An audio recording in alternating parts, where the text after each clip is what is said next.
Hi, everybody. I'm Ryan Chandler. Here's your talking points for this week. When is Texas not in the news nowadays? With West Texas's first winter on the ERCOT grid and abortion rights once again in front of the Supreme Court, Governor Abbott joins us to share his talking points on many of the stories facing the Lone Star State. And state leaders talking big money for some ambitious new plans to take Texas Tech's academic prestige to the next level. We sit down with State Representative Dustin Burrows to hear what he hopes the next legislative session has in store for the Red Raiders. From the studios of KAMC Television in Lubbock, your local election headquarters. This is Talking Points with Bryan Mudd. Welcome back, everybody. I'm Ryan Chandler. In recent weeks, we've seen two reports that are concerning Texas leaders. One regarding a group of as many as 3,000 migrants coming to seek refuge at our southern border. The other forecasting our power grid's ability to survive another winter after February's devastating winter storm. And joining us now to discuss these and more is the governor of Texas, Greg Abbott. Governor, thank you so much for joining us. Thank you, Ryan. It's my pleasure. Let's get right to it, and I want to start down at the border. You know, in September, we saw some 12,000 migrants seeking refuge in Del Rio, and now we have reports of another group of mostly Haitian migrants coming to our border.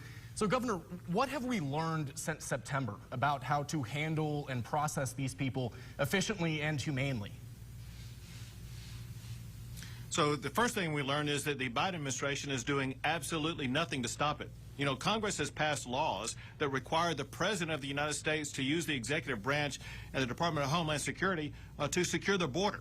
And they have abandoned securing the border, and they have what are called open border policies. And so Texas is having to take matters into our own hands. And so since that time, when you saw that event in Del Rio, we've been placing these massive, large containers that you see on 18-wheelers, you see on container ships, to form a makeshift wall right along the border, mile after mile, with razor wire along it to make sure that people will not be coming across the border like they did in Del Rio. In addition to that, we have 10,000 National Guard and Department of Public Safety officers on the border, and we're building the border wall. I signed the paperwork to build the Texas border wall in June.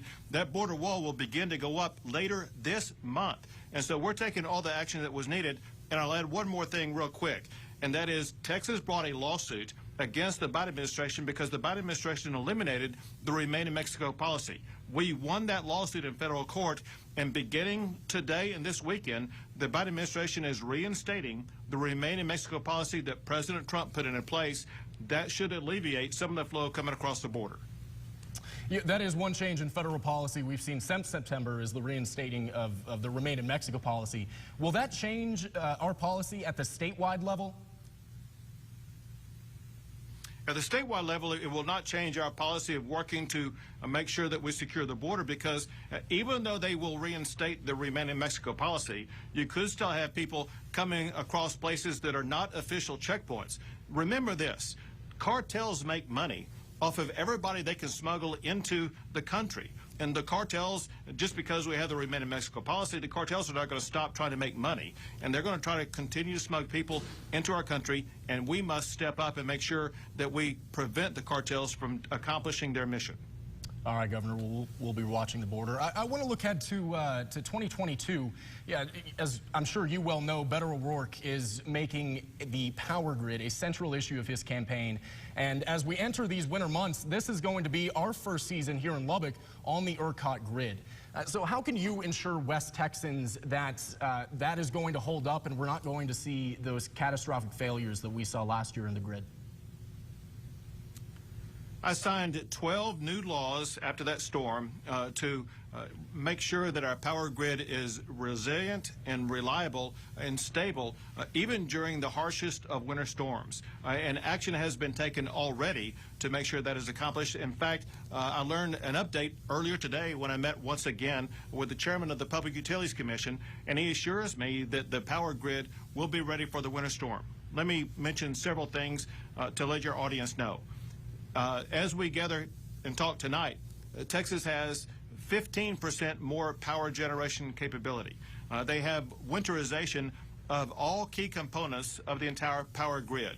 They also have a new operation model. The way they operated, ERCOT operated last year, They waited until a storm hit and then reacted to it belatedly. Now the model is to act proactively, days in advance of a storm, to summon all the power that's needed to make sure that we will be able to weather a storm. There's a long list of items that both the Public Utilities Commission and ERCOT, they have accomplished to make sure that Texas will be prepared and that the power will stay on.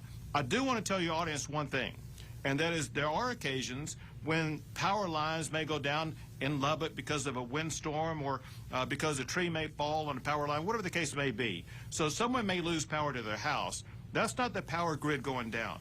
The power grid working for the entire state, we think, is both resilient enough and stable enough to make it through any summer or winter storm. Okay, well, that sounds optimistic, Governor. You know, another central issue of this campaign coming up is, of course, SB 8, Texas's 6-week abortion ban. And right now, the whole nation is watching Texas as the Supreme Court appears poised to uphold Mississippi's 15-week abortion ban, potentially overturning Roe versus Wade. Governor, if that happens, what will happen next in Texas?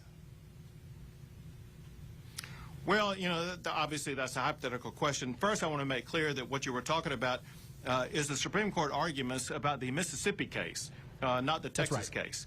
The Texas case will be decided independently, and as a former judge myself, I can tell you that it's impossible to predict in advance about what the outcome will be.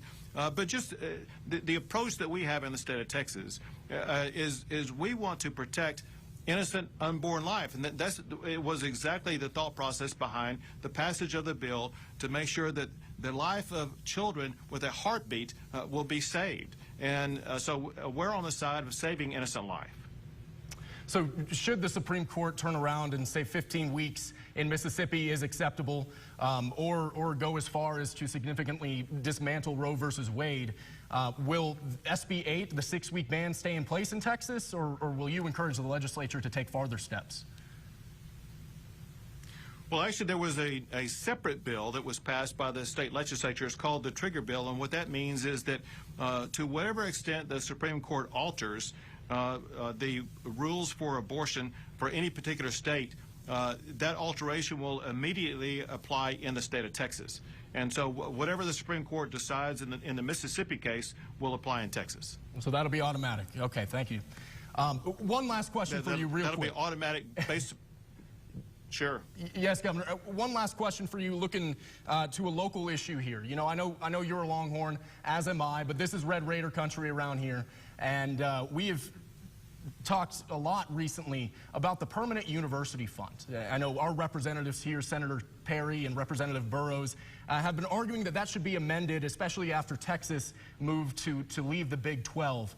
And I know a lot of people here are wondering, is that, in your mind, do you think that's going to be a major issue in the 88th session?